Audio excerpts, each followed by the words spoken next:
Hello Canada, welcome back to another edition of the Canadian Citizen Journal. I'm your host, alias the Guy. Well, we're going to kind of just spend today's episode for all those elbows up liberals out there exposing what everybody else already knew and just confirming what my subscribers and viewers know. And of course, we're going to dabble on a few newer stuff that's coming out as well. We got chaos in Canada, all caused by the same liberals that have been in power the last 10 years. Nothing has changed. In fact, I think the leader we got now is more of a politician, aka lying, miserable crook, than his predecessor, if that's even possible. Let's just dive right in. And this within the first 3/4 of this episode should be enough for mainstream to copy and paste everything that I put out there, because I put all the facts. Sorry, just the truth, just the facts in the description. They should be able to copy and paste all of this homework and be able to run it on all their propaganda and watch a government fall. But that won't happen. So it's up to you, my viewers, my subscribers, my new viewers and subscribers, to like, share, subscribe, and punch the notification bell so you don't miss any future episodes, so I can grow the channel, so we can wake up a lot of Canadians who would never have voted Liberal if they would have known, well, what I've been broadcasting for however many months now since I started the channel, but especially after seeing this. Zeko. The structure of these funds is designed to benefit the pension funds, the Canadian pension funds that invest in them. The Caisse de dépôt, Ontario Teachers is 2 examples. Oh. The beneficiaries of those pension funds, teachers, retirees, municipal employees, they pay the taxes on their pension. That's the design. The follow-up is how do I know? I understand how the world works and the structure works, and have the ability to put in place all of the necessary rules to ensure that the appropriate taxes are paid here in Canada, as is the case in the example that you just gave. The taxes are paid. Ils sont payés ici au Canada. Are they? Okay, let's just get on to the case, the dépôt établissement du Québec. Who was running that? Ladies and gentlemen, on your behalf, I'm pleased to introduce today's speaker. He is one of Canada's most experienced and respected corporate executives. Since 2009, Michael Sabia has led the Caisse de dépôt et placement du Québec. The CAS has been providing optimal returns. Would that be the same Sabia that is now on the Privy Council? The same person who is going to screen to make sure there's no conflict of interest? The guy who was helping Brookfield by investing pension funds through Brookfield to be put into offshore accounts. Interesting. So we're supposed to trust this guy now that he's on the Privy Council. Okay. So this is him, Michael Sabia. There it is. March 13, 2009, Sabia was named President and Chief Executive Officer of Caisse de dépôt et de placement du Québec. Interesting.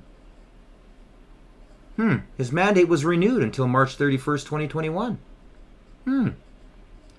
Well, that's quite interesting. That's when all that laundering went down. And that's also when the CDPQ bought a stake in the U.S. power company from Brookfield Asset Management. Right. So the Caisse de Dépôt has signed a deal with Brookfield Asset Management and its institutional partners to buy their 25% stake in British power company First Hydro. British. No faith in the Canadian system there, Carney? What's wrong? Oh, right. His policies are crushing Canada's economy so that these vultures can come in after we're bankrupt with their multi-billionaire, trillionaire global elite and keep buying up all of these companies, which they've already been doing. Previous episodes, people. Interesting. Oh, right. Brookfield and CDPQ acquire Antilia Scientific for $1.3 billion. Interesting. Brookfield Asset Management and Caisse de Dépôt have announced the acquisition of Antilia Scientific, a leading life sciences equipment manufacturer, for approximately $1.3 billion. The deal marks a significant expansion into the healthcare sector for both investment firms. Interesting. Antilia Scientific, headquartered in Vernon Hills, Illinois, specializes in providing critical consumables and testing equipment for biopharmaceutical, clinical diagnostic, and environmental testing industries. The company operates 5 brands, including the notable Cole Parmer Essentials, and offers over 200,000 laboratory equipment products. Its fastest-growing division focuses on equipment used in infectious disease diagnostics and wastewater analysis. Brookfield's private equity arm, Brookfield Business Partners, is investing approximately $160 million for a 25% economic interest in Antilia. CDPQ, managing assets of approximately $473 billion, $339.4 billion, that's Canadian to American. Yes, we have pesos since the Trudeau Carney Liberals have taken power, is participating in a significant minority shareholder in the acquisition. Martin Longchamp, CDPQ's head vice president and head of private equity, blah, blah, blah, blah, blah, blah. We are investing with a long-lasting partner, Brookfield and Antilia, the business supplying critical products and professionals at the end of environmental sciences sectors. Together, we see an opportunity to support its continued growth to reinforce its position as a labor market leader. Interesting. Brookfield encased by automotive battery businesses from Johnson's Controls for $13 billion. Brookfield Business Partners LP and the Caisse de Dépôt, together with a group of institutional partners, have signed a deal to buy Johnson Controls Power Solutions businesses for $13.2 billion in one of the biggest leveraged buyouts this year. Quite interesting. Now, none of those would happen to be on his conflict of interest, would it? Well, what's that? Johnson and Johnson. Nothing to see here, people. Nothing to see here. No conflict of interest, no insider trading, no using Canadian pensions to advance their own selves. No. I understand you might not own any stock directly right now, but I'm talking about in the future. So I just want to come back to this again. I'm not going to own, just to be clear, sorry if I may, just to be clear, I own nothing now. I came into public life at a time of crisis. I put my hand up because of the crisis, because of what's represented by that bridge, what's represented by the threats to these good men and women of Unifor and their colleagues across southwestern Ontario and across Canada. I came in. What I've done is put all my affairs in order, well in advance. I own nothing but cash and personal real estate. So, and that's not going to change. In public life, that's not going to change. It's actually quite straightforward. So then, just to be clear, then, going forward, you have no potential equity stake, no potential stock options, or any other potential future payments that you currently anticipate could come from either Strike or Brookfield? So what I have is cash, personal real estate, and they're assets all those assets were divested into a blind trust, which is managed by a trustee. And it literally means exactly what it says. I don't know what's in it. En français pour la dernière partie, madame? Oui, Huh. ok. D'accord, il y a... He doesn't know what's in it. Really? I find that, to be quite a line of horse pucky. Okay. The rich and powerful have been allowed and even encouraged to not pay what they owe in taxes. Which brings me to Mark Carney and Brookfield Asset Management, the person who has been touted as having the solutions to our economic challenges. And yet Mark Carney is very much the poster person for the broken system, the hollowing out of Canada that has made us so vulnerable today. Mark Carney has a clear track record of pushing for wealth accumulation for the rich at the expense of workers and Canadian communities. A 2023 report... Now, I urge all of my new viewers and new subscribers to go through my previous episodes. The Liberals, with Carney and all the rest of them, they're all crooks. They've been using and manipulating the pension plans, pulling them out of Canada, slowly and discreetly, and using those pensions to invest in other countries while they destroy ours. Previous episodes. They've been doing this on purpose. Now, it looks great on paper because, the pensions are doing good. They were doing much better when we had good governments, previous Liberals, Conservatives, and even the NDP at times. Building resources, when our energy sector was booming, when we were slowly starting to forge our way to become an economic superpower, especially after Harper.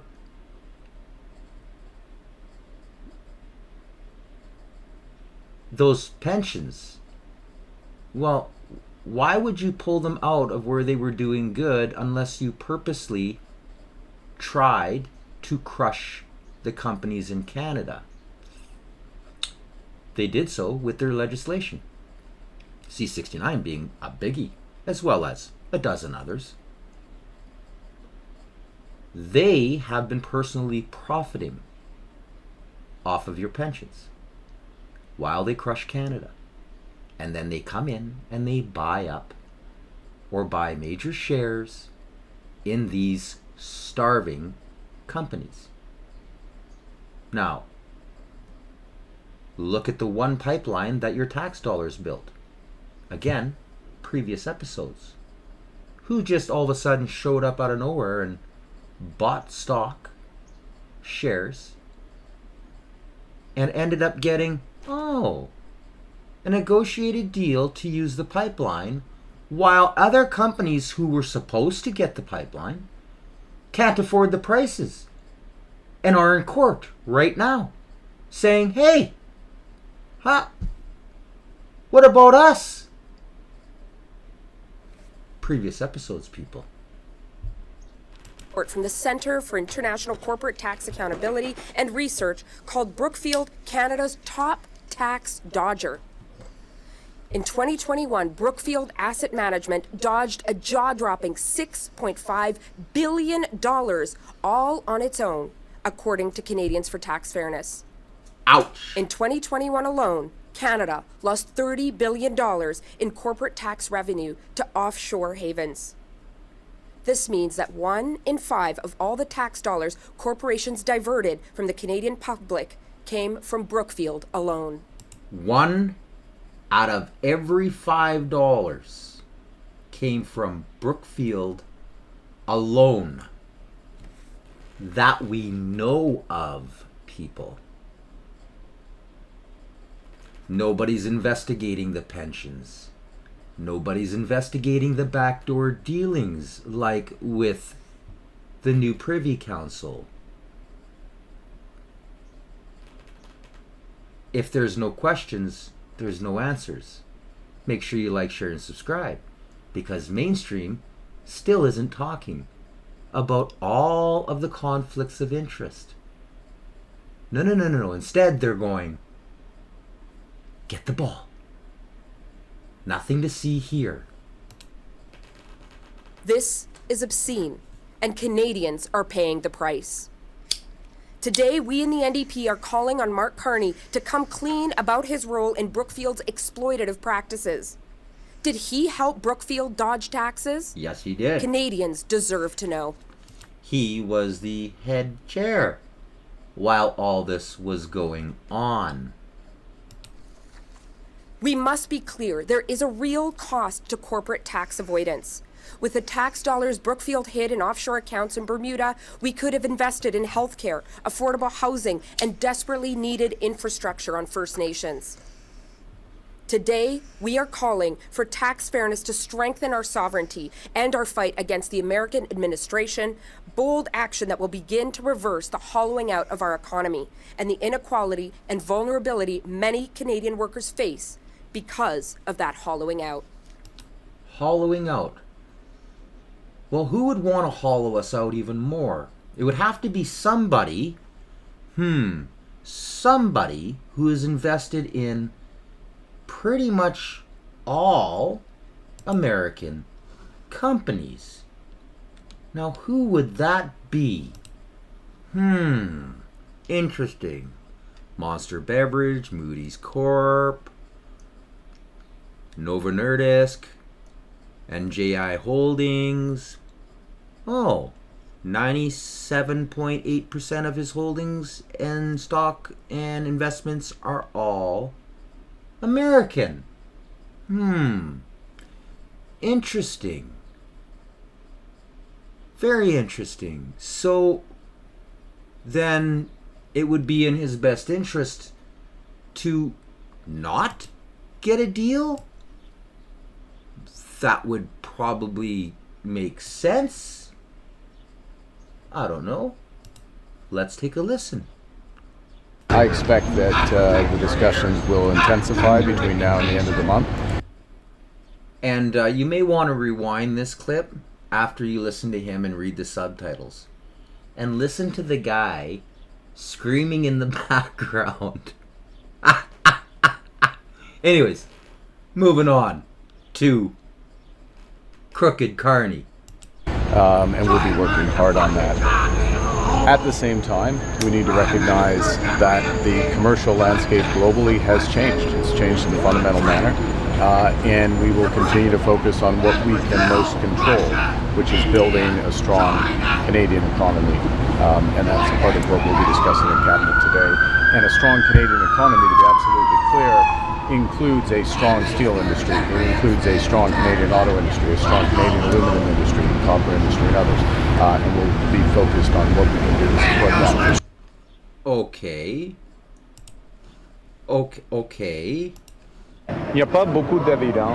There is not a lot of evidence right now that agreements, negotiations with the Americans for any country, for any jurisdiction, to get an agreement without tariffs.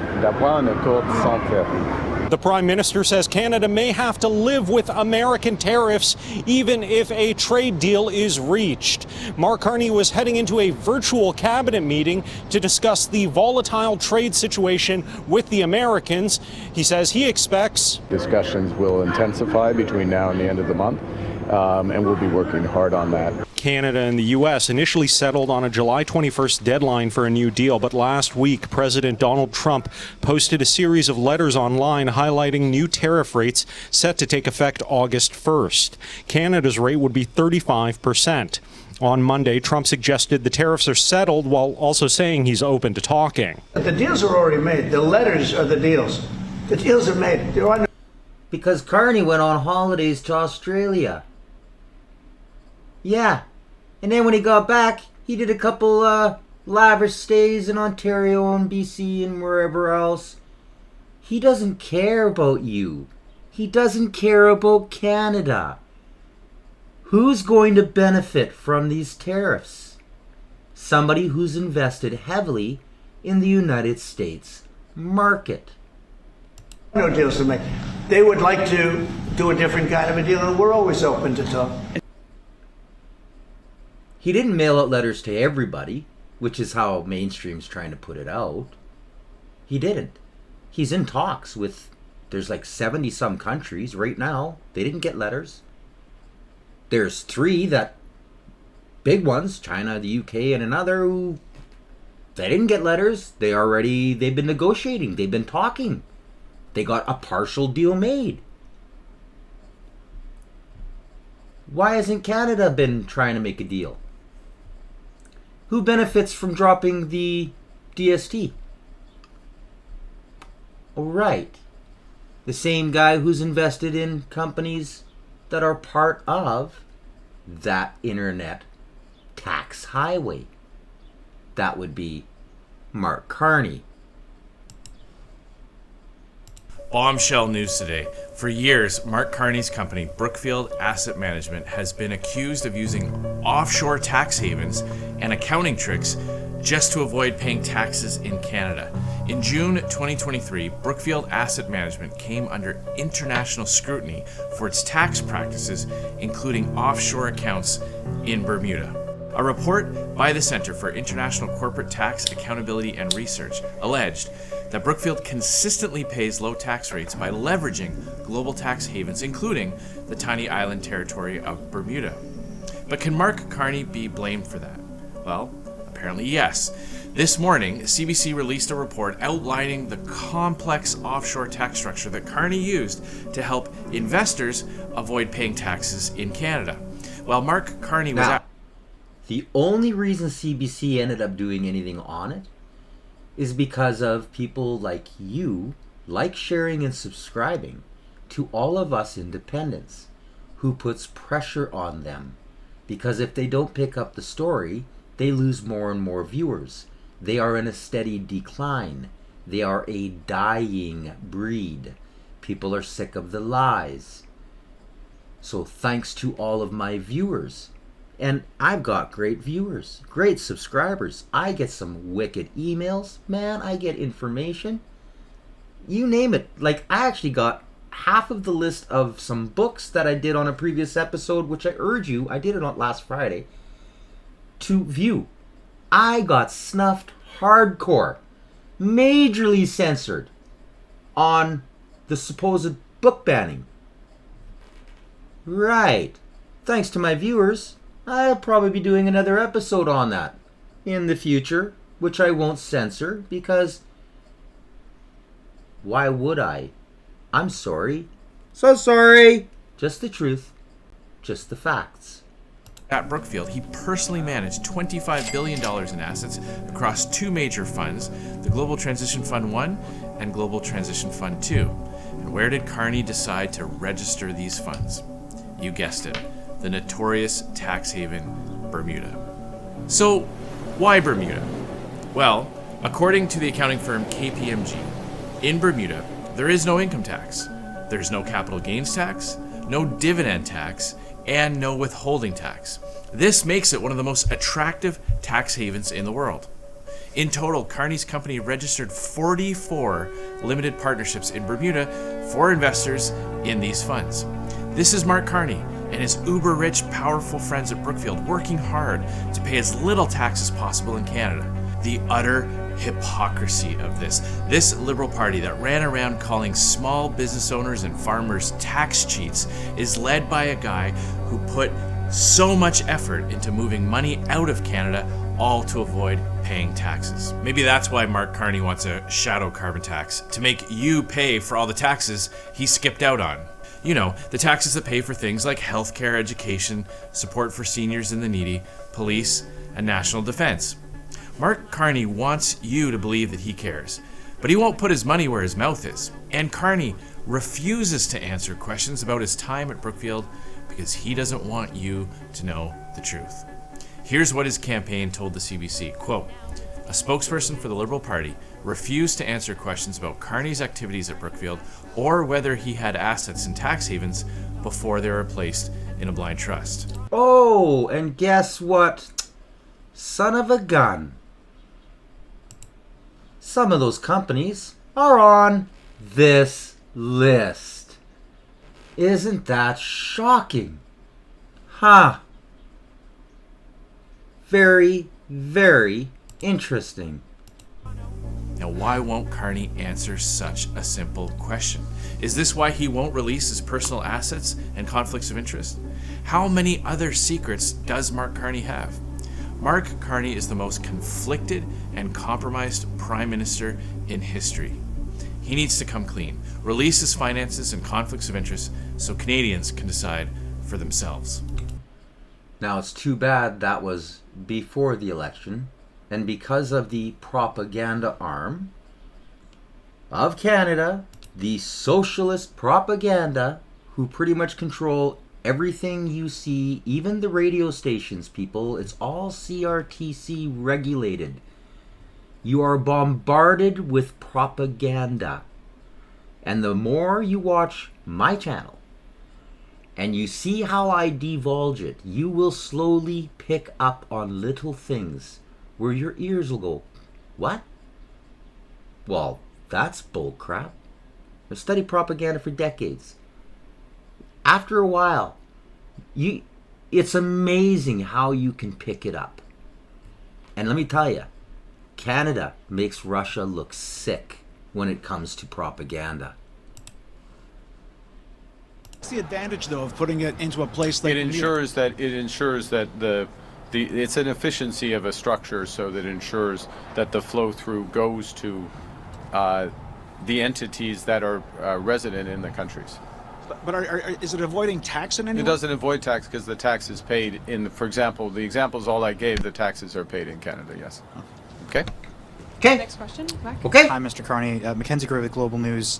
Just on your personal assets, do you have any in Stripe and Brookfield? Do you have any equity, stock options, or anticipate any future payments from either two of those companies? So the first thing to say with respect to my personal assets is I have complied with all of the rules. In fact, I've over-complied with all of the rules in advance.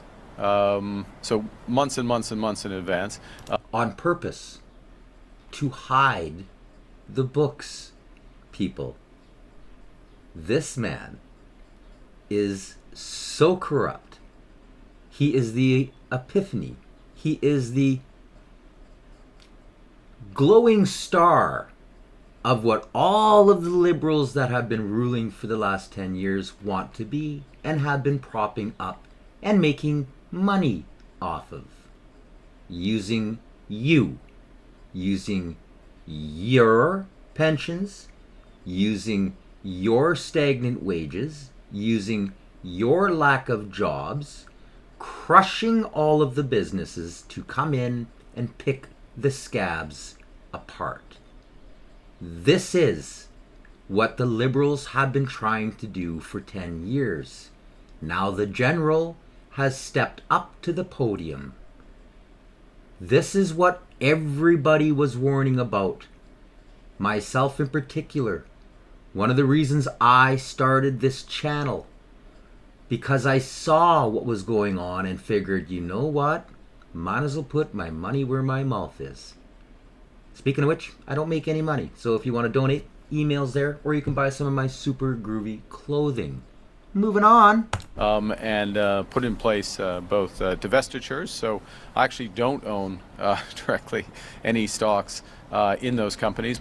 I actually don't own directly any stocks in those companies. But since I had... They're on the list. Worked at those companies, I put in place ethical screens. So my approach to public life, and I've been in public life for more than 2 decades, is to meet all the standards. And surpass the standards with the highest integrity. And my record, you can look at it, my track record is that as Governor of the Bank of Canada and other roles internationally. So I comply with the rules. Pierre Poilievre has had 927 days. Right away go to Poilievre And then he just starts doing what he does. Doing like the turd did. And like all of the liberals in power today do. Lie. You have just witnessed 30 minutes of complete and utter bullcrap. Lie after lie after lie. The entire presser was lies. And as always, you can watch it in full because I post everything I use except for private emails, and I don't dox people. But 99.999% of the stuff you will see on my episodes, you have full access to, because I believe in transparency. I believe in order for us to stay free and democratic and have a educated voice and ability to make decisions for our nation, you need to see all of it. Now, you're in an area that back in 2022 was the site of a week-long blockade by people who were angry about the Trudeau government's COVID policies. What do you say to those Canadians who lost trust in the Liberal government back then and do not have trust in you now because of your affiliation with that party? Now, I'm only playing this because this is just such a fitting answer. Last lies. All lies. Well, look, I haven't been a politician. I became a politician 2 months ago, a little more than 2 months ago, 2.5 months ago. And I came in because I knew this country needed big change. We needed big change in the economy. We needed big change in how we supported people. We needed big change to deal with Trump. And I think you've seen that in the short time that my government has been in place, that big change. We canceled the consumer. Right. Sure you have. Now, we've got some other matters we're going to deal into. Well,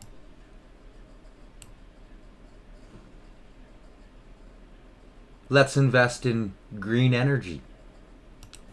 From extreme heat in summers to extreme cold in the winters, you probably noticed wild weather swings over the past few years because of climate change. It's putting massive amounts of stress on our power grid, and there are warnings that in the next 5 to 10 years, half of North America's population could be at risk of blackouts. To walk us through what's at stake, our latest recipient of the Satchadena CTV News Fellowship, Rukshar Ali, is joining me now. Good morning. Welcome to the program. Thanks for having me. So excited that you can be here. So talk to us about what you are discovering. Why are we expecting to see more blackouts, and how concerned should we be? Now, just a, mental note. I've never witnessed blackouts until 2.5, 3 years after the turd and the still in power, same liberals, started pushing through mandates in order to regulate the amounts of green energy provinces need to use. So provinces started investing millions and some billions of dollars in green tech, solar and wind, instead of doing what they were doing, which was slowly adding online natural gas or nuclear or even hydro power stations. Now scroll ahead to where we are today. Every single province has been witness to these blackouts. It's the Liberal Party that has put us here. It is their push for green that has put us here. Now, I am a firm believer in solar and wind.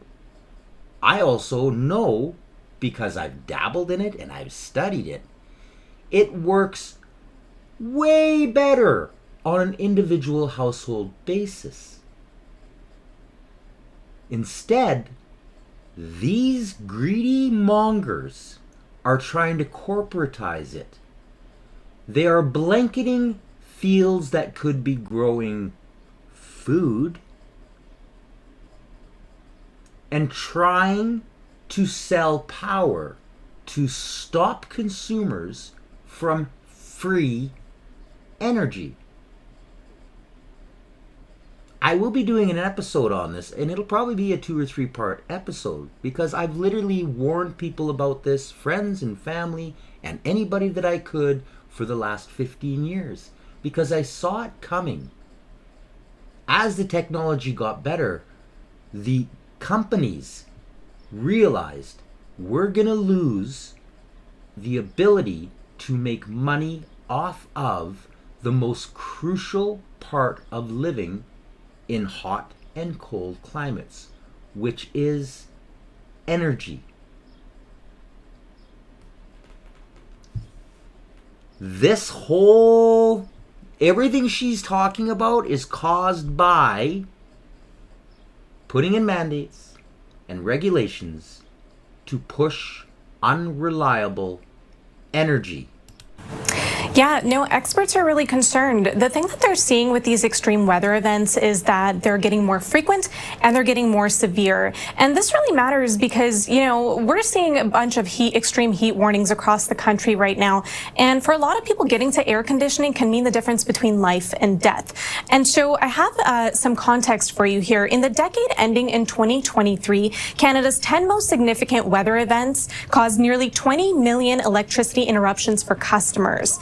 And so we're seeing these climate change fueled extreme weather events. And this is also alongside more demands on the grid. So think of things like electrification, things like electric vehicles and heat pumps. These are all causing more strains on the grid. And then there's this new challenge, which is AI. So data centers that are taking up all this electricity and adding even more stress to an already pressured grid. Interesting. So Interesting. You think which provinces are the most vulnerable to energy shortages? So there was a recent study that shows that most Canadian provinces are actually at risk for power shortfalls during these extreme weather conditions, but the most are these two that they identified. It's Quebec and Nova Scotia. And a lot of that is because of the demand projection. Go green! And you know the biggest kicker is that this whole, of course, they put it off as a CO2 climate change. The climate has been changing since Earth was created. It's always changing. Hell, continents are moving and have always been moving. We have seen tropical forests not 8,000 years ago in Egypt. The largest freshwater lake in Africa. The Sahara. That's like 7,000 years ago, people. Now it's a desert. You're going to put all your money and invest everything to save humanity in hydro? And again, previous episodes, I blew the whole environmental lid right off of hydro. It's much harder if you are regulating GHGs than oil and gas. Let alone how it just desiccates everything downstream because you choke off nature's ability to flush systems. But now, what happens when you start not getting the water because it's drought? Where are you going to get your power from? Interesting. Nobody's talking about that. Again. that they have. Also, both these provinces are used to extreme weather events, and so there's a lot of wear and tear on their grids. And another challenge is aging infrastructure. So this is across Canada. These parts need to be replaced and the grid needs to be modernized, and there's a race to do that. So you were recently in Nova Scotia. What's being done there to address the problem? I was recently in Nova Scotia, and the thing about the province is they're no stranger to these extreme weather events. And so they've been working on these for a long time. I actually got to go to Nova Scotia with the utility and see what they were doing on site. And so one of the things that they're doing is replacing transmission poles, and they're replacing these old wooden poles with stronger, more resilient materials so that they can better withstand storms. And so that's one kind of solution. And then the other kind of solution is smart technology, and that thing is being deployed all across the country. And so speaking of solutions, I was also recently at the Grid Modernization Center, and what they're doing is really interesting. They're actually using super-powered computers to test grid components before they even make it into the system. So they'll run these real-time simulations, and they can actually see how extreme weather will impact them, and they can catch those problems before they even become a problem.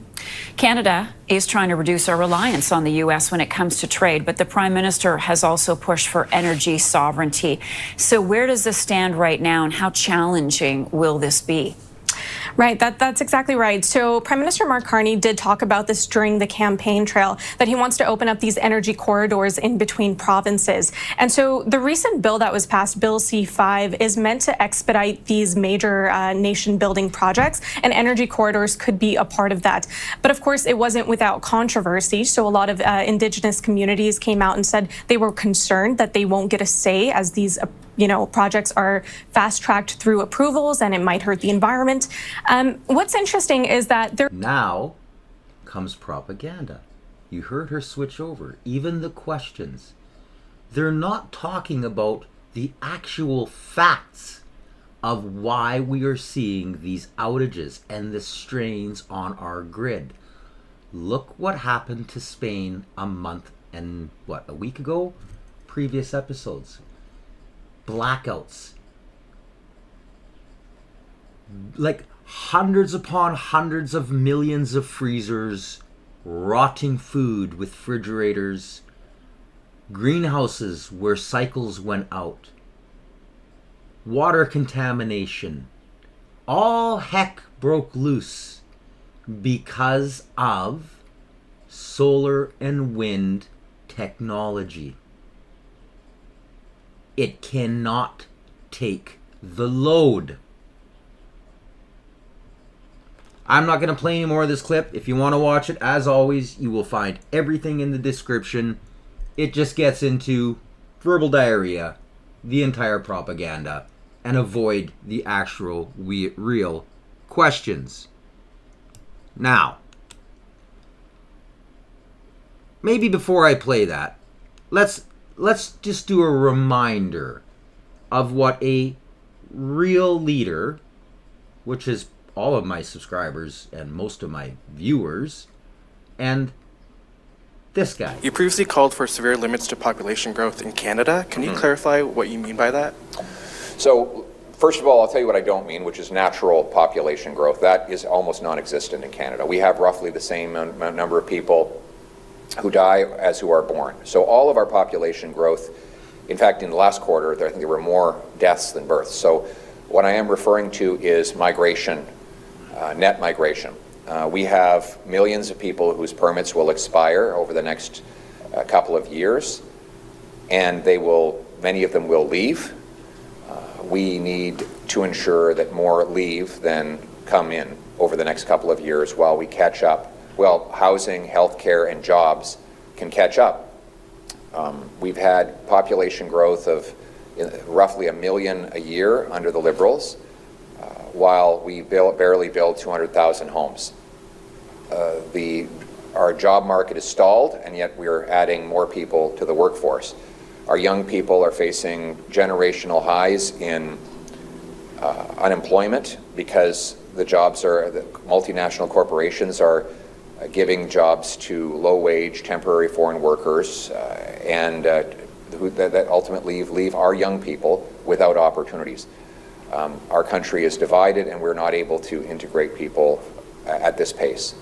So in order to fix the problem, we've got to we need to put very hard caps on immigration levels. We need more people leaving than coming for the next couple of years. And we need, so our country can actually catch up. Our immigration policy should invite the right people in the right numbers in a way that puts Canada and Canadians first. Now I'm going to show you just more chaos. This is just one of at least 30 just yesterday and today that I could show you about the immigration gone insane in Canada. A car filled with migrants near the U.S. border was involved in a crash. Police say there were up to a dozen people packed into an SUV that was meant for 7. After the accident, some fled on foot. Sweeta Rassi reports. The black SUV sits completely destroyed near the intersection of Jackson Road and Route 202 near Hemmingford. It happened just after 4 a.m. on Sunday when another SUV T-boned the vehicle. Quebec Provincial Police say the black SUV was carrying around 10 to 12 undocumented migrants. So the RCMP is also assisting in this investigation. Our RCMP K9 unit is on the scene to help locate the individuals who fled. When police arrived on the scene, most of the migrants had already fled on foot. However, 4 of them remained and were taken to the hospital with minor injuries. A resident who lives nearby told CTV News she went out to help. She adds in the past, she's seen many migrants in the area, but never witnessed anything like this. The crash happened a few kilometers north of the New York state border. Other residents of the town say they've also seen what they believe are undocumented migrants in the area. So before you see them coming up the street with suitcases not there, and they'll get pulled over right away. So roads were closed off for the investigation. The town mayor says the accident does come as a shock. No, I'm very confident that we have it's under control. The driver of the other... After the first 2 people interviewed were like, oh no, we see them all the time. Oh yeah, we see them with suitcases, crossing borders. Yeah. Oh no, we have it under control. Yes, yes. Must be a liberal. Their SUV, a 48-year-old American man, was arrested for impaired driving. The case is now in the hands of the RCMP as the search continues. Like I said, almost 30, and I wasn't looking for them. It's out of control in Canada. This is the Century Initiative. This is more of Mark Carney. This is what him and his Liberal Party of the last 10 years are trying to do. They're trying to fulfill what they started.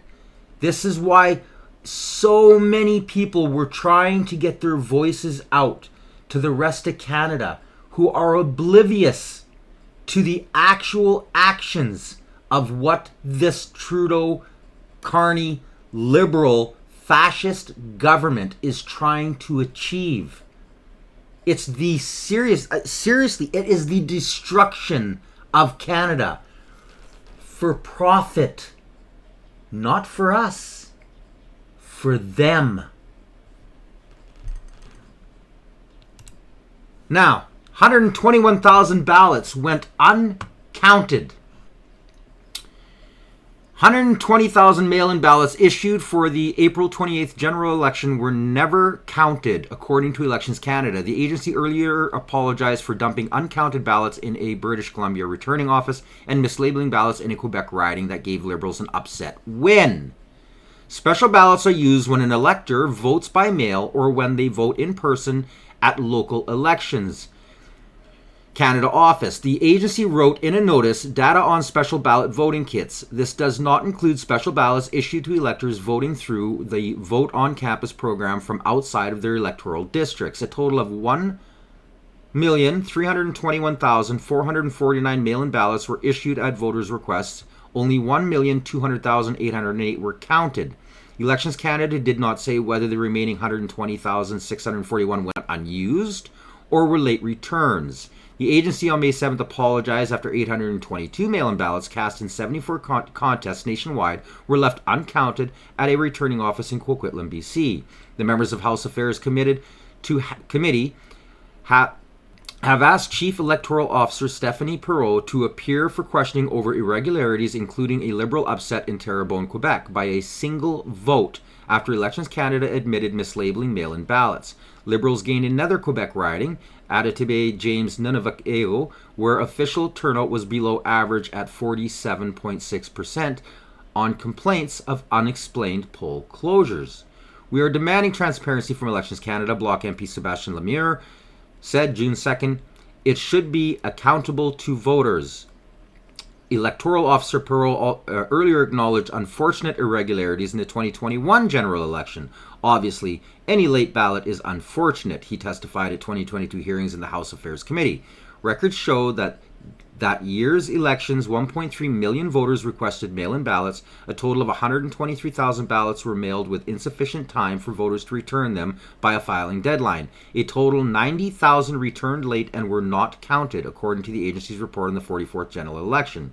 Liberal members of the House Committee earlier in 2021 report protecting public health and democracy during a possible pandemic election proposed that Canadians be allowed to cast ballots by smartphone. If recommended, Elections Canada explore the options for establishing a vote by phone option. The committee rejected the proposal by a 6-5 vote. Phone voting poses considerable challenges for properly verifying and identifying the voters who vote this way. Bloc Québécois MPs vote in a minority report. It also opens the door to fraud. 121,000, nearly, unaccounted, in this election, where seats were won by 1 seat, 70 seats, 200 seats. 121,000 votes could have completely changed the entire election.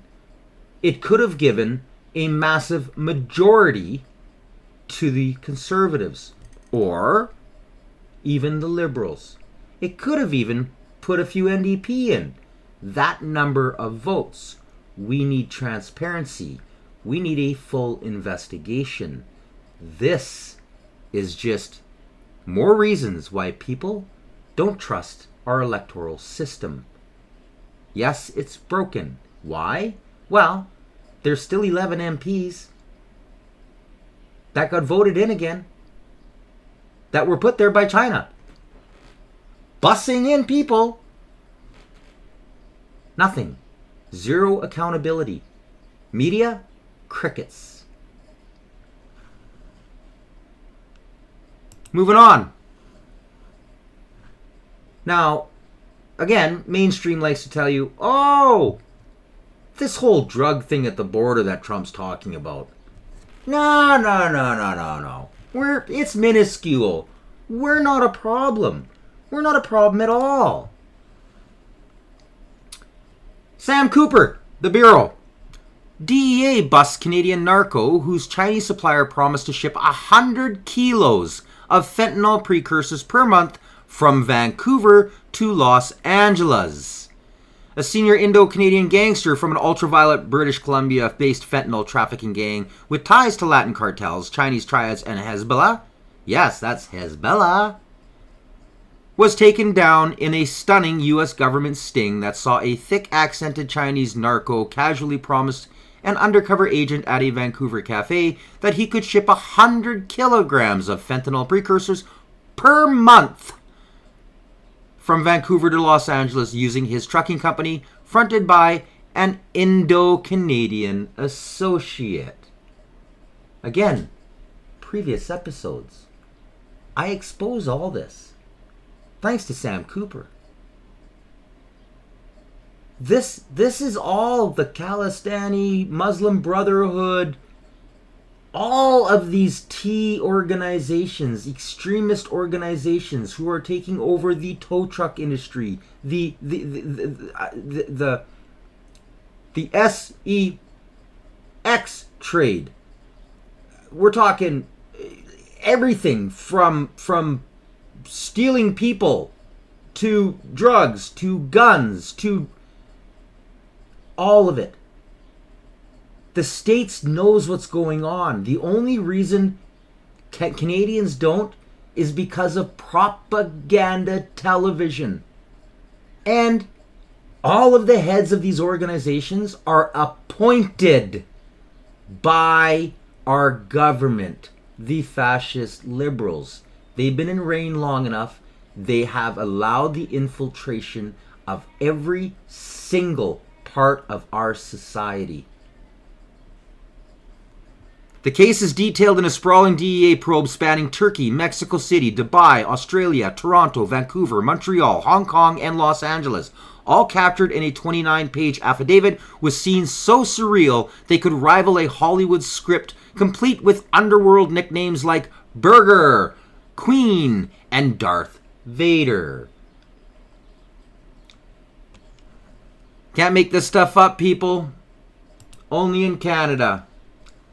And then I'm going to end this episode on, well, this. During a heat wave like this one, many people head to the beach to cool off, but some are actually thinking twice about taking a dip. Some beaches just outside of the city along the Ottawa River are closed for swimming due to high E. coli levels. But here in Ottawa, they remain open. And as CTV's Dave Charbonneau reports, some beachgoers say the city isn't doing enough to keep them safe. Oh, good job, Tilly. Maureen Wainwright and her family are beating the heat at Britannia Beach. Yeah, I think the city should be testing the water every day. They're taking precautions in the water. I wouldn't feel safe putting my face in the water, and I would probably, when I get home, I'm going to give Tilly a bath. Swimmers at Ottawa beaches now have to make the decision themselves on whether it's safe to take a dip after the city reduced water testing. I think that it would be good if they tested more. If that's the case, I didn't know that. I don't really trust the water, I'm being honest. Are you going to go in today? I mean, we did, but barely, just like waistline. Not putting your face in? No, definitely not. For decades, Ottawa Public Health tested beach water quality daily. Now it's done weekly. OPH says the daily tests weren't always accurate and offers this advice. Keeping your head above water is often the best way to prevent ingesting any of the stuff. And also, we would also recommend that if somebody has a cut or a wound, is that they may want to think about swimming another day or making sure that that doesn't come in contact with the water. In contrast to Ottawa, in Arnprior, a sign is posted warning swimmers about bacteria in the water at Robert Simmons Park. We haven't been here before. We read that it was really nice, which it is, but yeah, a little disappointing. We can't go in the water. It was a long drive just for this, so it wasn't the best experience. Oh! That is a very well-educated, smart little girl. That sounded like a 20-some-year-old answer. You could hear the disappointment in her voice. Ottawa. Maybe you guys should invite the convoy, the Freedom Convoy, back down. They'd find a way to clean that water for you, or at least figure out why you have E. coli in your lakes. Just saying. Just saying. Well, it's pretty disappointing, but we'll just pack up and go to a different one. Back at Britannia Beach, post-swimming showers are mandatory for some. Because after this water, I like shower. Especially for Maureen Wainwright and her family. We'll get you all washed off there. Dave Charbonneau, CTV News. Yeah, that is absolutely disgusting that there's E. coli in there. Now, I haven't done any research to find out why. I know there's a lot of different people out there that are saying it's from all of the fecal dumping that's been happening on the beaches. And, you know, I have no proof of that. And to be honest, I'm not going to waste my time on Ottawa. Ottawa, it doesn't matter who I talk to from anywhere across Canada. Ever since the convoy, Ottawa is, well, it's a zero. Nobody cares. Nobody cares. The low numbers of people coming to Ottawa. And then you ruined it because, I mean, people out there were flipping all the Americans the birds. So, you know, self-destruct. You've got it coming. You did it to yourself. And if you were one of the few that you know never did and supported what was going on there during the Freedom Convoy, and you know, just remain quiet, you run for the hills. Come west. We're gonna have our own nation here probably in the next 8 years. It's gonna be great. It'll be fabulous. And our water, clean water. There's a few that we got to worry about with all of this kind of damming that's going on. They're slowly becoming poison because they don't flush themselves out. But once we separate ourselves from the Eastern ignorance and actually allow science to flourish, we will start to solve these issues. Anyways, you guys, I'm going to call that an episode. I hope you guys had a good show. I hope I kept you informed. As always, everything's in the description below. You can reference whatever you want. Check out my store. I have got lots of great clothing. I will be putting more out. I am still in the middle of some back and forth emails. I really want to maintain high quality, especially not just the clothing, but the actual decal work as well. So slowly but surely, I will keep releasing more and more. Had a request for a few with just the facts, and stay informed. I got the just the facts. They're up and they're ready. The stay informed, again, those are back and forth. Hopefully in the next 5 to 7 days, they will be released. And I mean, if you just want to donate, you can donate. Email address is right there, CanadianCitizenJournal@gmail.com. Until the next time, everybody, like, share, and subscribe. If you are, punch that notification bell. It not only helps me grow the channel, but you won't miss any future episodes. Until the next time, I'm Elias Tagay. You've been watching the Canadian Citizen Journal. Stay informed.